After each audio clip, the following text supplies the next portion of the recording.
여러분 안녕하십니까. CJB 8시 뉴스 시작합니다. 충북의 광공업 생산 증가율이 전국 1위를 기록했습니다. SK하이닉스를 중심으로 한 AI 반도체 호황 덕분에 관련 생산이 70% 넘게 폭증했기 때문인데요. 하지만 치솟는 물가와 얼어붙은 고용 속에서 서민과 소상공인들이 체감하는 경기는 차갑기만 합니다. 경제 지표와의 큰 온도차, 이윤영 기자가 취재했습니다.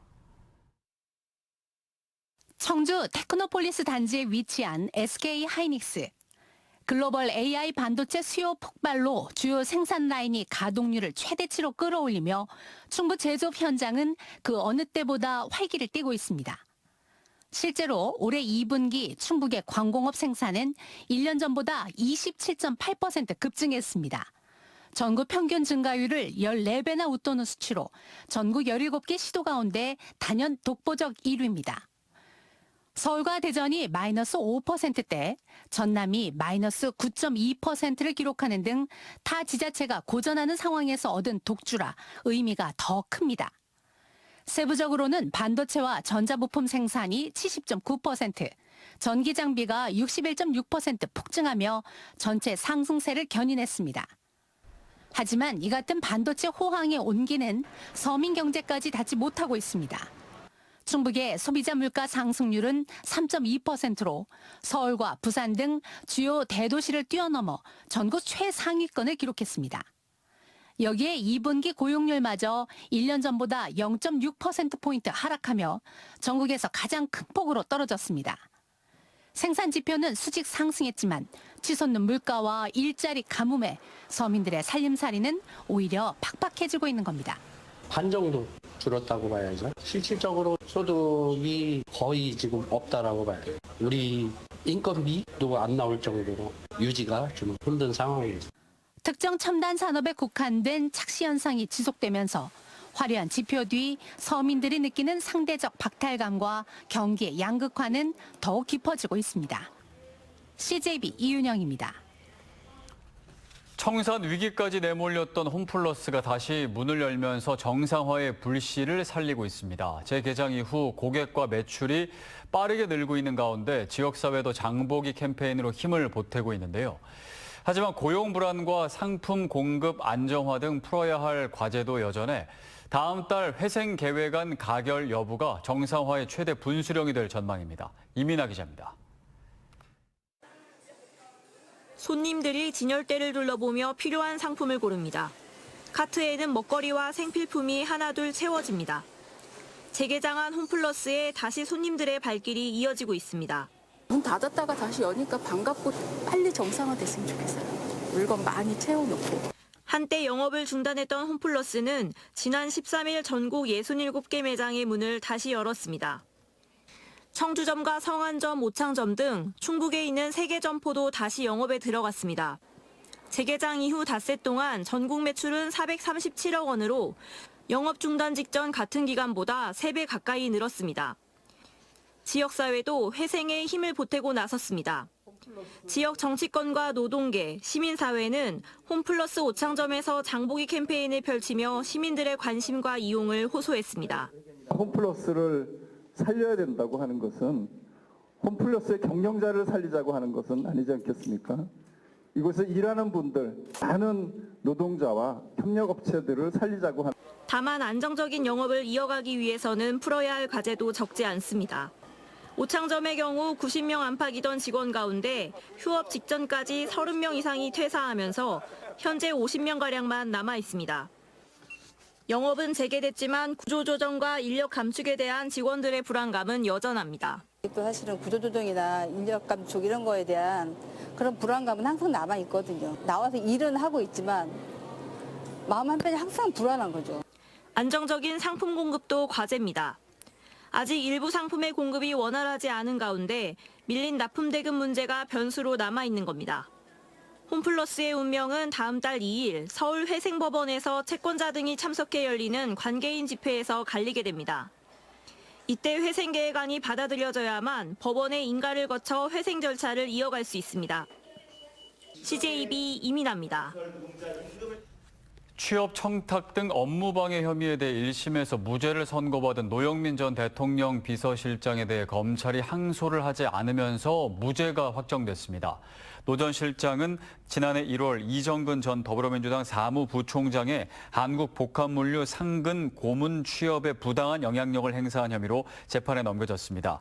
하지만 지난 13일 열린 1심 재판에서 서울중앙지법은 한국복합물류가 관행적으로 국토부에서 상근 고문직을 추천받아왔고 위법성을 인식했다고 볼 만한 증거가 부족하다며 노 전 실장에게 무죄를 선고했습니다.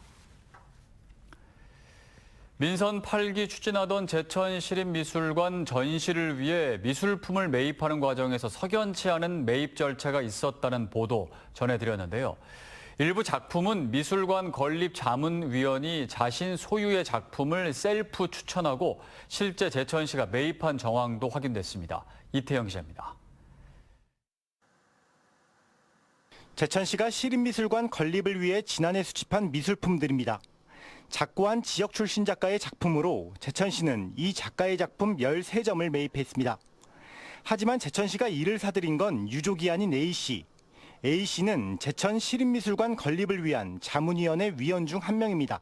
취재진이 입수한 지난해 5월 23일 미술관 건립 자문위원회 회의록입니다. 위원인 A씨가 직접 해당 작가의 이름을 언급하며 작고한 작가의 작품 수집이 시급하다고 발언합니다. 그리고 같은 해 10월 실제 제천시 시립미술관 작품수집위원회는 심의를 거쳐 해당 작가의 미술품 13점을 매입하고 80점을 기증받는 안을 의결합니다. 시립미술관 건립위원이 자신이 소장하고 있는 작품을 추천한 겁니다. 수집위원회는 이를 그대로 의결했는데 공정성에 의문이 제기되는 대목입니다. 더욱이 해당 작품들을 A위원이 갖고 있던 경위에 대해서도 구체적으로 파악되지 않았습니다. 제천시 조례에는 작품의 출처나 소유를 증명하는 서류가 명확하지 않을 때 구입하지 않을 수 있다고 명시되어 있습니다. 미술품들을 수집을 하고 있는 과정에서 출처가 좀 불분명한 어떤 그런 작품들이 좀 일부 있었습니다. 그래서 구입 대금을 좀 이렇게 회수를 하고요. 그 작품을 반환을 하는 이런 지금 과정에 있습니다. 그래서 최대한 빨리 진행을 좀 하려고 할 계획이고요.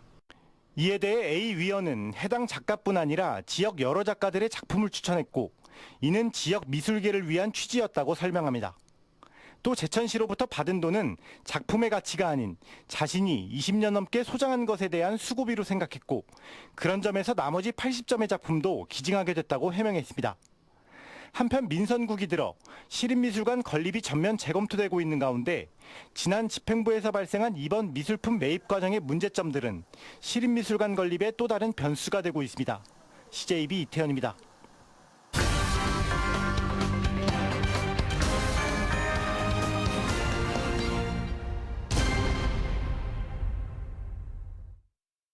이슈인 초대서 오늘은 황치환 행정수도특별법 제정을 위한 범국민대책위원회 상임대표 모시고 행정수도와 관련한 이야기 나눠보겠습니다. 어서 오십시오.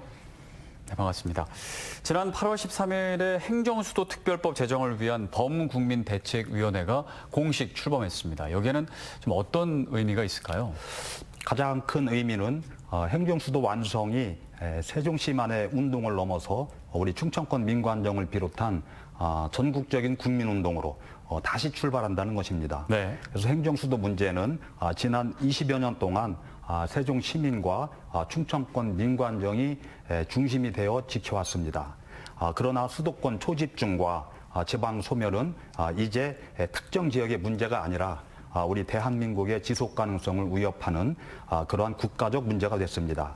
8월 13일 범국민대책위의 출범은 지난 20여 년의 행정수도 운동을 완성하기 위한 그러한 새로운 국민적 출발점이라고 보시면 되겠습니다. 네, 사실 행정수도 문제가 20년 넘게 논의가 돼 왔는데요. 지금 이 시점에서 행정수도 특별법 제정의 필요성, 뭐라고 좀 설명할 수 있을까요?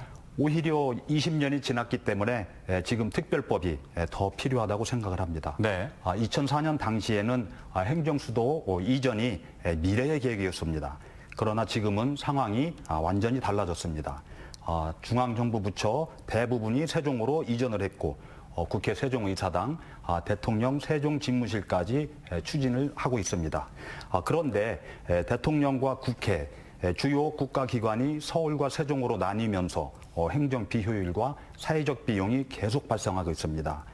이러한 이중적 국가 운영 구조를 더 이상 방치하기 어렵다는 점을 지적을 하고 있습니다.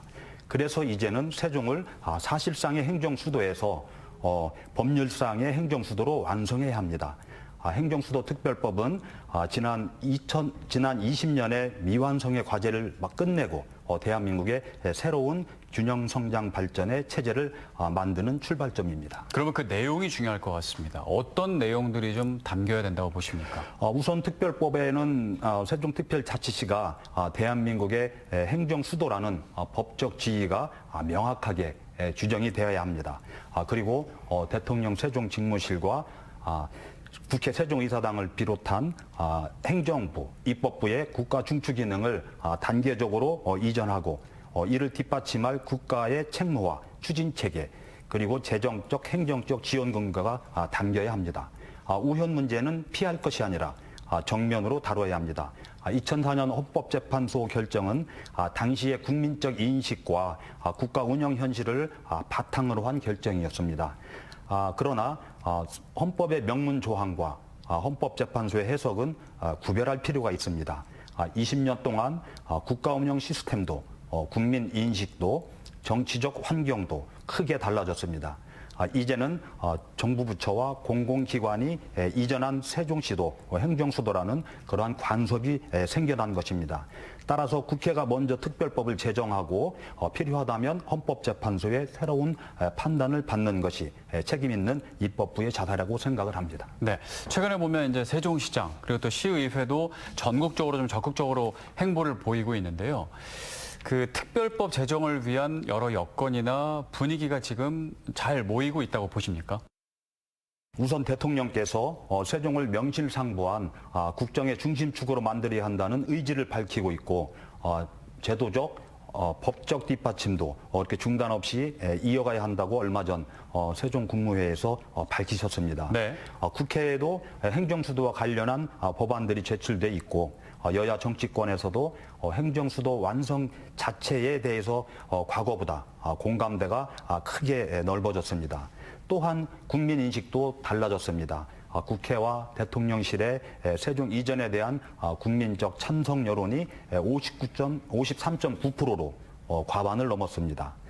결국 강력한 대통령과 정부의 의지, 국회의 입법 움직임, 국민적 인식 변화라는 세 가지 조건이 함께 형성되고 있습니다.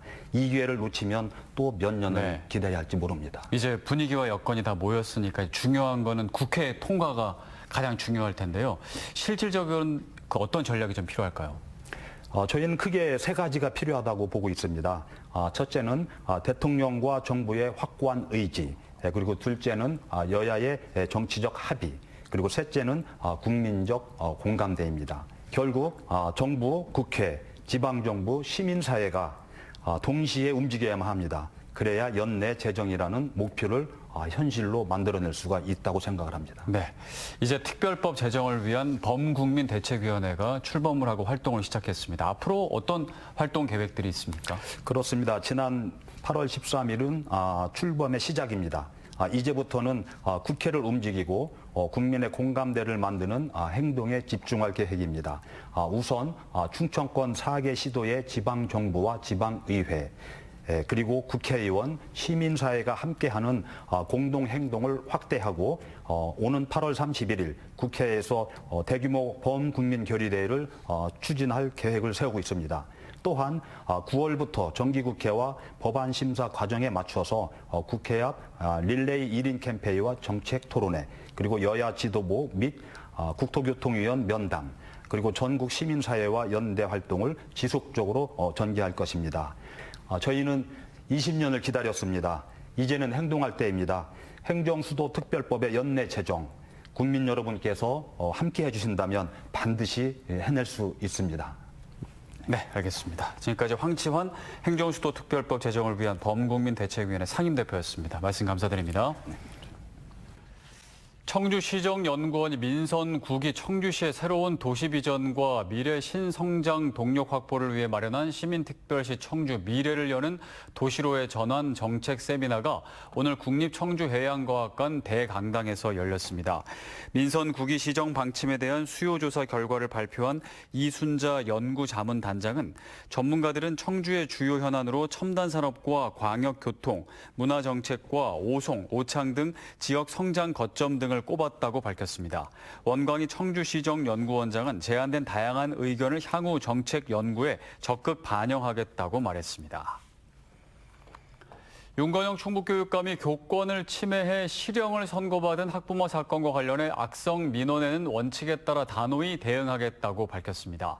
윤 교육감은 이번 판결이 교육청이 구축한 교육활동 보호 체계가 현장에서 실질적으로 작동하고 있음을 보여준 사례라고 평가했습니다. 충북교육청은 지난해 교직원들을 상대로 수백 차례 반복적으로 폭언과 협박을 가한 학부모를 경찰에 고발했으며 이는 교육청이 학부모를 형사 고발한 첫 사례입니다. 이번 주말 청주 원도심에서 한여름밤을 즐길 수 있는 축제가 잇따라 열립니다. 오늘 개막한 한여름밤 오싹 호러 페스티벌은 내일까지 중앙공원과 철당간 일원에서 귀신의 집과 공포 미션, 공연 등 다양한 체험 프로그램을 선보입니다. 또 내일부터 이틀 동안 성안길에서는 2000년대 Y2K 감성을 재현한 성안 이즈 100이 열려 댄스 공연과 골목길 투어, 추억의 게임 등 33개 프로그램이 펼쳐집니다. 청주시는 오늘 주식회사 나유타와 투자협약을 체결했습니다. 이번 협약에 따라 나유타는 오는 2028년까지 청원구 오창읍 서오창 테크노밸리 만 558.6제곱미터 부지에 모두 570억 원을 투자해 신규 공장을 건립하고 경기도에 있는 본사까지 이전할 계획입니다. 나유타는 반도체 웨이퍼 세정을 주요 사업으로 하고 있습니다. 충청북도가 2026년 충청북도 명장 5명을 선정했습니다. 신규 명장은 항공기 제작 정비 분야 박재용 씨, 세라믹 제조 분야 이윤 씨, 비파괴 검사 분야 장용화 씨, 도자 공예 분야 최승현 씨, 이용 분야 조수만 씨입니다.